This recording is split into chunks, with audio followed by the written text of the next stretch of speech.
This is gonna be a long series. Why hello YouTube, and welcome back after a little bit of a hiatus to Atlantean Chronicles. So, we are still on the hunt for many pieces. Results for the deck and duels are very varied. Very varied. Anyway, we're going to continue our hunt for a certain Atlantean card, as well as try to beef up the extract a little bit. So, before we go ahead and jump into the product, if you would be so kind to like, comment, and subscribe, it really does help out the channel, as well as the video success. I would be greatly appreciative of that. Let's jump into this product for today. Alright, so, for today's opening, we are on the hunt for a specific card in a very specific set. We have visited this set before, and now we come once again to Breakers of Shadow, but this doesn't round out our 40. Now it does. So let's go ahead and open this all up.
That was a lot. And now, let's actually see first promos. I don't think any of the promos are good. I think one of them I know is like a rank 8 negate.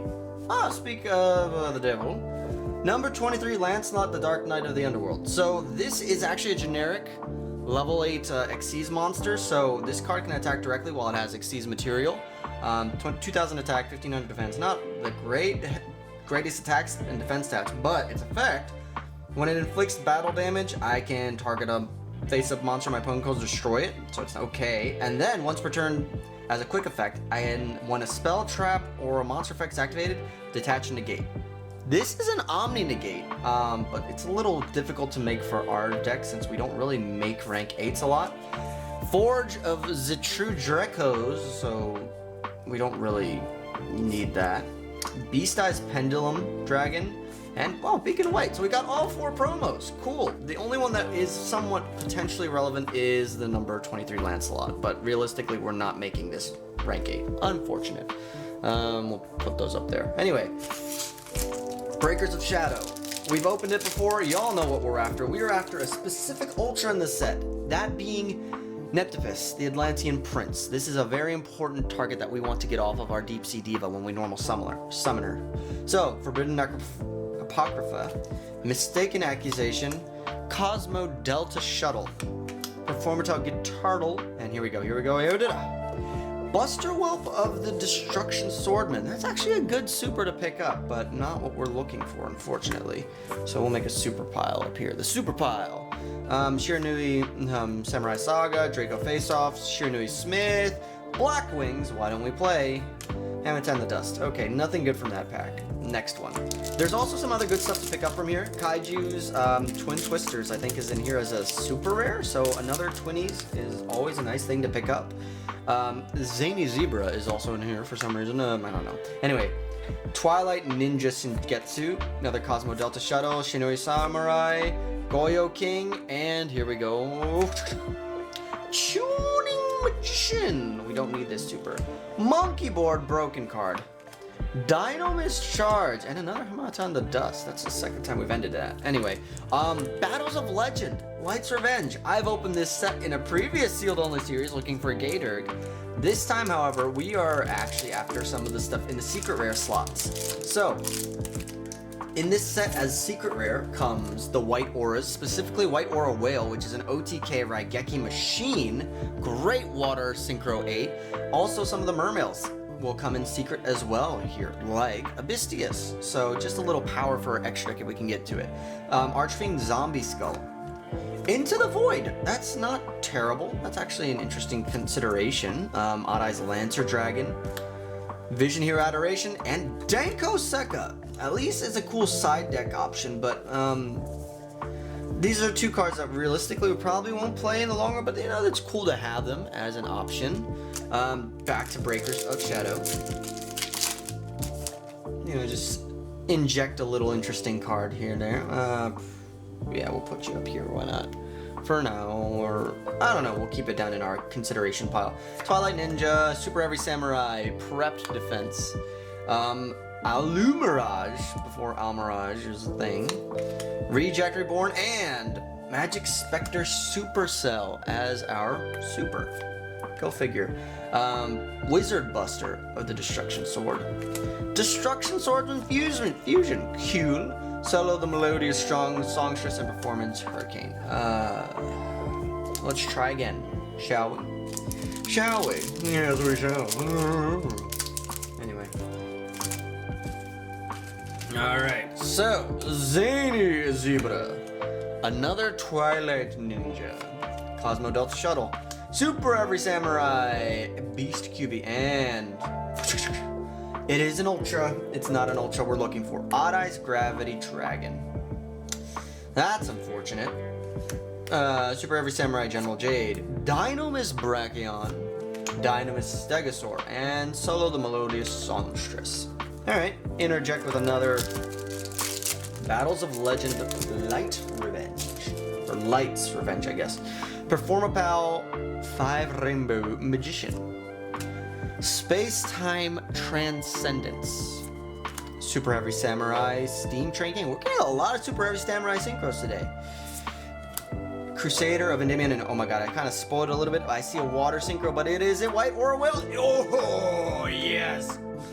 Oh, that is such a good card. That is such a good pickup. Oh my god, yes, yes, yes, yes, yes. Oh, if anything, we've picked up something really important for the extra deck. Going second, this card is nuts. I love this card. So, for those of you who don't know what Moby Dick here does, it is a fish synchro with level 8, 2800 attack, 2000 defense. Its effect reads as follows. Well, one water tuner, one non-water, one or more than one non-water tuners. Ugh. When this card is synchro summoned, you can destroy all of your opponent's attack position monsters. So it's a lightning storm Raigeki. Technically, I guess it's a lightning vortex because anyway, Raigeki is the opponent's field for face-ups. That's pretty good on synchro summon. This card can make up to 2 attacks on monsters during each battle phase. If it attacks a defense position monster, it inflicts piercing. If this card you control is destroyed by an opponent's card, either card effect or by battle, and sent to the graveyard, you can banish another water and special summon, and it becomes a tuner. So this thing is sticky. It hits hard. This is a great card for going second, and it's just all in all a great card that I really wanted to have in my extra deck. And now we have it. Oh, I feel good about that. Oh, so good. I mean, come on. Give me something. So far, Breakers of Shadow is not giving me a lot. Robot Buster Destruction Sword, Magic Spectre Sonics, Forbidden Apocrypha, Performapal Bit Bite Turtle, Jizukiru. Okay, I stand corrected. We have another Kaiju. And here we go. Wow, that is a second Buster Whelp. Are we building Buster Blader? Question mark? Despot 7. Super Heavy Samurai General Jade, Performance Hurricane. Okay, so if anything, we got another Kaiju. More going second tools. That's actually not bad. So, you know, Kaiju the opponent, synchro into White Aura Whale, destroy it, and then we can clear in punch for heavy damage. I mean, that's a viable option. Going second, Kaijuing and punching really hard. Robo Destruction Sword thingy. Magispectre Sonics, Forbidden Apocrypha. We have a playset of Yugioh now, so I'm actually gonna put this down here. We're gonna set our holo down here, so we can keep on moving. Despot 7, Twilight Ninja Ninchirin the Chunin, Performance Hurricane, Monkey Board. Okay. Please, this is our last card. If anything, Breaker's Shadow gave us a playset of Yugioh because we already got one from earlier, so we got an extra deck tool from Battles of Legend. It is a Cosmo Tink. We pulled 2 Ultras today from... We've pulled 2 Ultras from this set. Both of those could have been a Neptipus. Well, we're gonna have to revisit this set. But it's okay. We've picked up some Kaijus, we picked up an extra deck slot. This, I would say, is a good opening for today. Let's fix the deck.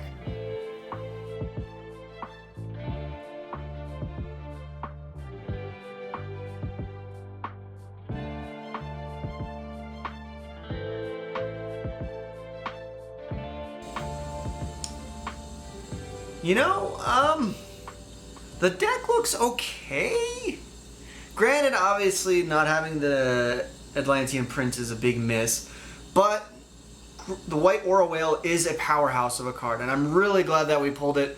So we don't really have to go back into Battles of Legend. Technically, it also does have Mermail Abystius as a target in there, but it's a secret rare. There are other sets where it comes in at lower rarity, so I'm going to more likely go into those products as opposed to back into Battles of Legend. Between you and me, I've also bought so much of that product, also from the last sealed only series, that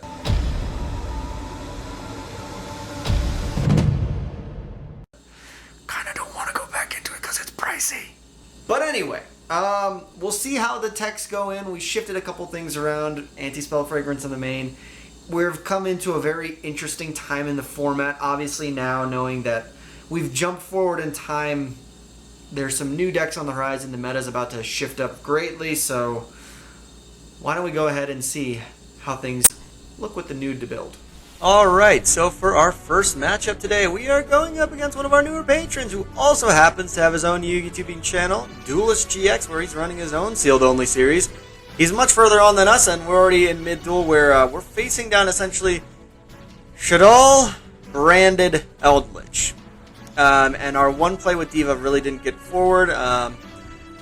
Situation's dire. We're facing down double Shadal Construct as well as a Spriggan's Kit. We are able to get a little few plays out. Our Diva unfortunately gets hit with the Imperm, but we can go into our Ravenous Crocodragon in order to try to clean up the board state a little bit. The unfortunate part about even popping the Construct, it will get advantage back, but we do get to pop off with our Atlantean Dragoon to add Moulin Glacier, but I look at my graveyard, we're actually at 6 waters instead of 5, so yeah, we just scoop up when we go to game number 2. It's an unfortunate opening. We bricked. We do have an Ash to kind of stop the branded fusion, but it can only do so much realistically. It's really, realistically, we're just kind of hoping to survive. We try to get some of our plays going with Abyss Dirge, but honestly, it's not we're grasping for straws. If you can actually look at my hand, you can understand that I actually have a bunch of surfaces. However, the Abystius does help us get a little bit, but ultimately it's not enough. We bricked terribly. Triple surface does us no good. So we just go on and move on to our next match of the day, which is up against Q's Matcha. And this man brought the jankiest jank I've ever seen. Well, I've seen more jank, but it's Kaiju Yosenju. Essentially, Yosenjus are really good at bouncing stuff up, and guess what? Kaijus bounce, you get to recycle Kaijus, and also Torrential Tribute in the background. Because, like, the Yosenjus bounce themselves after their normal summon, so it clears the board, so Torrential is a one-sided board wipe. Luckily, however, we were able to bounce off with our, not only Penguin Brave, but rip some cards out of the hand with Moulin Glacier. We use our Abyss Sphere to bring out extra damage, and we clean up game number 1. Game number 2, we're going first. Unfortunately, we do get more agreed. It hurts a little bit, so we're kind of with a wonky hand, but we get a format Appaloosa. I also don't realize that I negated the wrong part of the Ancient Warrior Shanban effect, so he still is able to special summon himself, deals with my Appaloosa. I make an Honor Arc, which does survive the Torrential Tribute, thanks to his protection effect. However, I have basically used both of them just to stay on the board, and it is Honor Arc Beatdown, which I'm totally satisfied with. We end up setting our Penguin Soldier, following up the attack, but the board gets cleaned up with the Kaiju engine kicking into high gear, and now we are in a very dire situation. I can't really protect my life points if I just get Kaiju'd over. I get beat down, and with a single top deck of an Ash, it is over. So we move on to the final game. A T-set pass is promising. We're able to clean up shop using our own Interrupted Kaiju Slumber, and our Diva does go through. We are able to climb up, get some damage, and we go ahead, poke up, clean up the board state a bit, make a 3-material Appaloosa, and hope for the best. Yugioh, however, summoning, that clears out our Appaloosa, unfortunately. But we are able to bait out an Ash. We try to get in for damage, but unfortunately, that Ysanju Pendulum has a big booty. So we are just kind of in a top deck war. The Megalo that I drew is great. As long as we draw another water, potentially maybe we could get something happening. That works. We go more agreed, and we redraw the Megalo with 2 waters, so that is perfect. We get to pop one of the monsters, clear the board, and also equip a monster negate onto my Megalo. However, there's that one back row. I'm worried it's another Torrential, so I don't want to commit. However, I am mounting the pressure with only 1 more attack. That's all I need. I get greedy, and sure enough, it is the Torrential Tribute, clears the board state. And I got a Yugioh and 2 hand traps, so this is now a much more even playing field. Penguin Soldier, MVP. I do Ash, the Pot of Extravagance. I want to keep this normal. And turns out that that Ysanju attacks directly works in my favor. I'm able to now get a Penguin Soldier loop going. So I can Kaiju, Penguin Soldier, bounce the Kaiju and mine. Try for the more agreed, doesn't work. So we're just going to go with the good old Penguin Soldier, bounce Kaiju, and continue this play repeatedly over and over again. We have a Radiant, which does mean now we can potentially clear out any board threats coming in the future. We still have to deal with the big ol' the newer Ysanju that came out. I believe in Rising Rampage was the set it debuted. But Radiant, Yugioh, and normal summon Penguin Soldier, we're able to clean up shop. And for our final match of the day, we're going up against J-Chip from the J-Chip Show. He's bringing one of the new archetypes debuting in the brand new set Power of the Duelist. I don't know at the time this video goes up. It's probably already out in the new format and starting to assemble. But Goatee, an interesting fish archetype. Potentially, maybe in the future, I may tech some of the stuff into my Mermaid Atlantean build. But we'll see how it plays out. Honor Arc, once again, coming in clutch, protecting myself, but also looking at our new Synchro, clearing out that Citadel Whale, which can have targeting protection, but White Aura Whale just nukes the field regardless without targeting, so with piercing damage, I'm able to take the win for game number 1. Game number 2, we were going second. Not much to see on this board, however, the Goatees bring themselves back and get to quick effect Synchro Summon.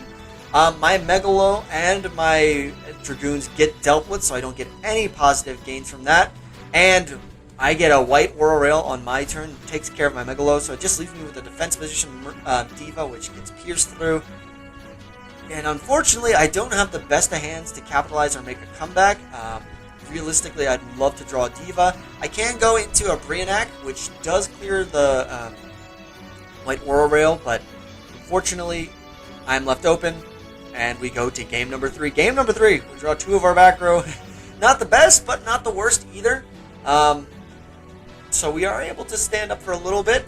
Unfortunately, we can't Synchro Summon to clear out. However, we do still have a more card advantage at the moment. However, I don't know how much longer that's going to lurk. Trishula, the Sub-Zero Dragon, is a scary threat. Luckily, my Titanocynder does deal with that problem. We try to go in for a Gungnir to pop off potentially. It gets Veilered. However, I still get to trigger my Dragoons, which gets me a Diva. Diva gets me a little more advantage as I try to push in to punch hard. Doesn't really work. I try to go into Ravenous Crocodile. That gets hit once again with a dimensional barrier. So it's now just a matter of how can I keep board presence to keep the pressure on my opponent. Luckily, Geonator Transversal swapping out to clear my own Crocodile with J-Chip's Trishula is what I need. And Penguin Soldier coming in clutch again for another match win. That puts us at a 2 winning record. So honestly, I will take that, despite the little bit of luck that we had to get there. You brick and stuff like that happens, but honestly, like, also rogue matchup wise, the deck is getting there. It's getting better. Honestly, though, I think top deck wise, we're getting really lucky in some instances.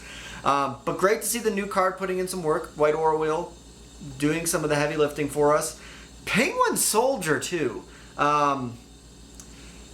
Very interesting card. Obviously, we can still easily cheat it out with our Penguin Brave. We'll see how it goes in the future.